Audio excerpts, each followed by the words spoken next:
வணக்கம். இந்த ஆழமான அலசலுக்கு வரவேற்கிறோம். இன்னைக்கு நாம பார்க்க போறது நீங்க எங்களுக்கு அனுப்பின குருஜி என்ஸ்வான்சு பற்றிய ஒரு ஆன்மீக அறிக்கை. உண்மையிலே ரொம்ப சுவாரஸ்யமா இருந்துச்சு. ஒருத்தரோட தலையெழுத்தையே மாத்த முடியும்னு சில பெரிய விஷயங்கள் சொல்லப்பட்டிருக்கு. சரி, இந்த அறிக்கை என்ன சொல்ல வருதுன்னு கொஞ்சம் ஆழமா பார்க்கலாம். கண்டிப்பா. இந்த அறிக்கையோட மைய புள்ளியே கலியுக கர்மா தான். அதாவது சிம்பிளா சொல்லணும்னா, பல ஜென்மங்களா நம்ம செஞ்ச செயல்களோட விளைவு இருக்கு இல்லையா, அது இந்த ஜென்மத்துல நோய், பணக்கஷ்டம்னு பல பிரச்சனைகளா வருதுன்னு இது சொல்லுது. ஓ சரி. இந்த சிக்கலான கர்மம் முடிச்ச அவிழ்க்க ஒரு பெரிய சக்தி தேவைப்படுது.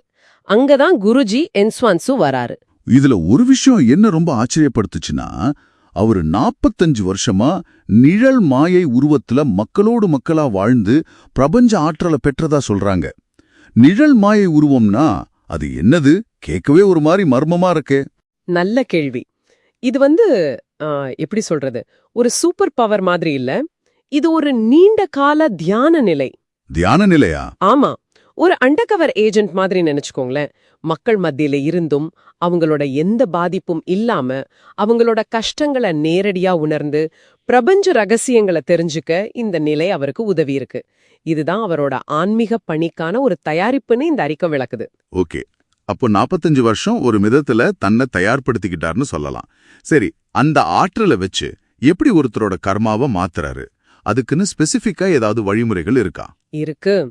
அதுதான் இந்த அறிக்கையோட முக்கியமான பகுதியே.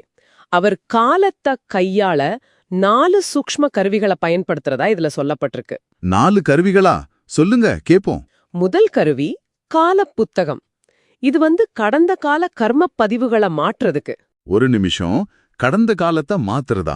அதாவது நடந்த ஒரு சம்பவத்தையே நடக்காத மாதிரி மாத்துறதா, இல்ல அதோட தாக்கத்தை மட்டும் நீக்கிறதா? கரெக்டான கேள்வி. இந்த அறிக்கை ரெண்டாவதா சொன்னதைத்தான் குறிக்குது.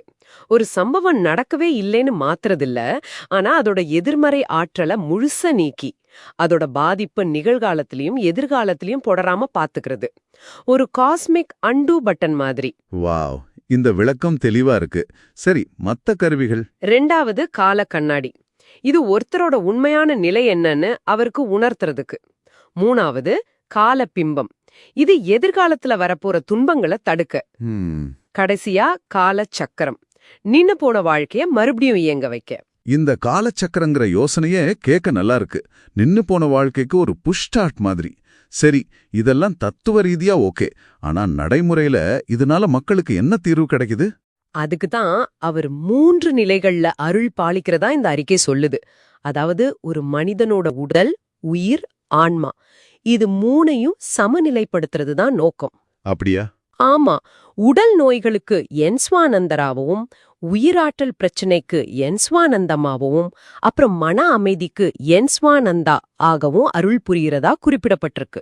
நான் இதுல படிச்சேன், நாமக்கல் மாவட்டம் இராசிபுரத்துல இருக்கிற அவரோட தியான பீடம் எல்லாத்துக்கும் 100% தீர்வு தரோன்னு உறுதியளிக்குதான். இந்த 100% தீர்வுங்கிறது ரொம்ப பெரிய வாக்குறுதி இல்லையா? ஆமா, கண்டிப்பா. இந்த அறிக்கை அதை ஒரு நம்பிக்கையின் பிரகடனமா தான் முன்வைக்குது. சான்றுகளை விட குருவோட ஆற்றல் மேல இருக்கிற முழுமையான நம்பிக்கையே தீர்வுக்கான வழின்னு சொல்ற மாதிரி இருக்கு. ஆக இந்த ஆழமான அலசல்ல கலியுக கர்மா, ஒரு குருவோட 45 வருஷத்தாவம், அப்புறம் நேரத்தையே கட்டுப்படுத்தி தலையெழுத்த மாத்திர இந்த 4 சூட்சும கருவிகள், இப்படி பல ஆச்சரியமான விஷயங்களை பார்த்தோம். ஆமா, இந்த அறிக்கை உங்களை ஒரு முக்கியமான கேள்விக்கு கூட்டிட்டு போகுது. பொதுவா விதியே மதியால் வெல்லலான்னு சொல்லுவோம். நம்ம முயற்சி தான் முக்கியம்னு. ஆமா, ஆனா இங்க ஒருத்தரோட தலையெழுத்த ஒரு குருவோட அருளால முழுமையா மாத்தி அமைக்க முடியும்னு சொல்லப்படுது. அப்போ ஒரு நிமிஷம் யோசிச்சு பாருங்க. உங்க வாழ்க்கையை இயக்குறதுல முன் தீர்மானிக்கப்பட்ட விதிக்கு எவ்வளவு பங்கு இருக்கு, உங்க சுய விருப்பத்துக்கு, அதாவது ஃப்ரீ வில்க்கு எவ்வளவு பங்கு?